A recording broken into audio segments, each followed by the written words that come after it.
Solo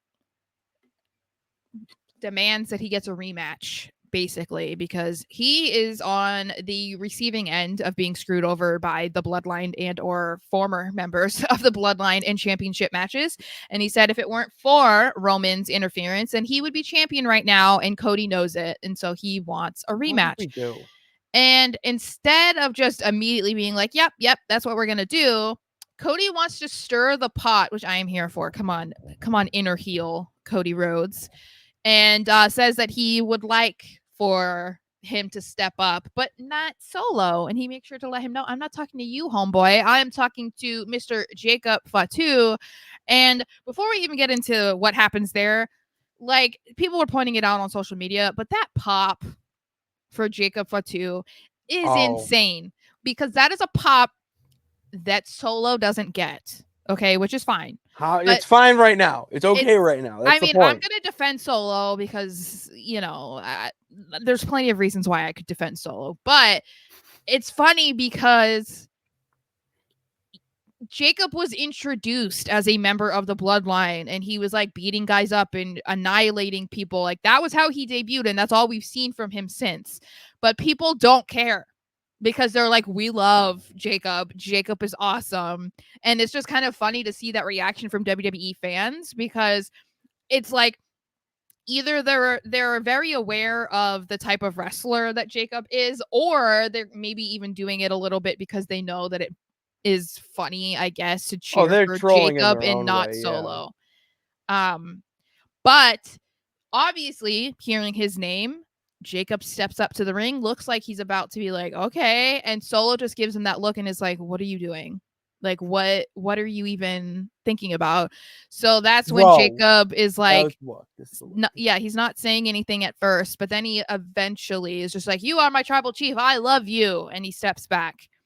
So that I think was a really, so we've talked about this before where it was like, okay, they seem to like to be laying the groundwork for there to be an eventual issue between Solo and Jacob. And we had people in here because I was saying it especially, but I think you agreed. There were people in the chat that were calling me crazy and were saying, no, that's not what's happening. They're not doing anything. Could you tell me that's what they were doing last night? Last night was that nothing? That was a pretty slap in the face moment. Pretty big slap in the face. Well, I think there were others. I mean, he took the tag team title away from him. But what I'm saying is like, no, you could spin that. You could spin that. I'm saying you never want me to be right. That's the thing, is you never want me to be right. That's such a bullshit lie. No, you never want me to get credit. So anyway, I'm giving you credit right now. Whatever. So I'm interested to see how this plays out because this kind of felt like, other than Cody obviously choosing to stir the pot just to annoy Solo, it also was kind of like his not passing the torch, but like his public approval of Jacob Fatu. You know what I mean? And I feel like that's pretty significant. It's very significant what he's doing. Like it's very much in play that Jacob Fatu is really just been on the side of Roman this entire time. Mm-hmm. Like it feels like that. I mean, for one, the amount of like what we said. So like, why not? Like it's making sense for it. I like it.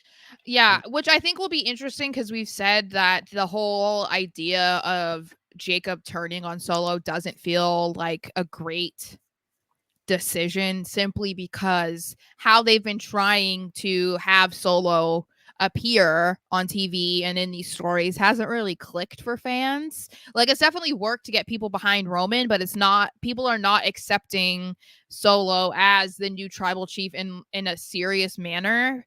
So then having Jacob team up with Roman feels like a disaster for Solo, but I think it could be like a very interesting story. It's just then you kind of have like this elite team, Roman, Jacob, and I would assume an Uso versus Solo Sikoa, who no one takes seriously, Tamatonga, who people just want to hear him sound like a Furby, and then the dude with an eye patch that can't do anything Tonga normal, Low you is know? the So Botchamania MVP yeah, so that's the thing. of It's the like it bloodline. seems like not a great decision, but it kind of feels like that's what is going to happen. Because I mean, yeah, eventually one day that will be the end goal. I would like to see if, because of how lopsided it sounds right now, Yeah. that The Rock gets involved. Because can we, did we hear the news of the rumor of The Rock? Or let's not news. Did we hear the rumor of The Rock returning in about a month or two? No. The way that I've always envisioned it is that he's just going to reveal himself as like the puppet master. He is the one who created the Yeah. Bloodline 2.0 because Roman couldn't get it done, because Roman proved to not be like a legitimate tribal chief. So he was trying to build his own like separate entity. I just want to see how that happens. I think that's the most fascinating part about all of it. How that happens, I don't know. When it happens, I don't know. You would assume that they're going to want to plant those seeds pretty early if they want him involved at Mania, though, because that's a story that's going to play out long term. So they're going to want to get it, I would say, by, October, November. They're going to want to at least bring it up because that's like 6 months out, So, They've been planning this. They're gonna do it. They're gonna make yeah. it. It's gonna be it's gonna be done very well.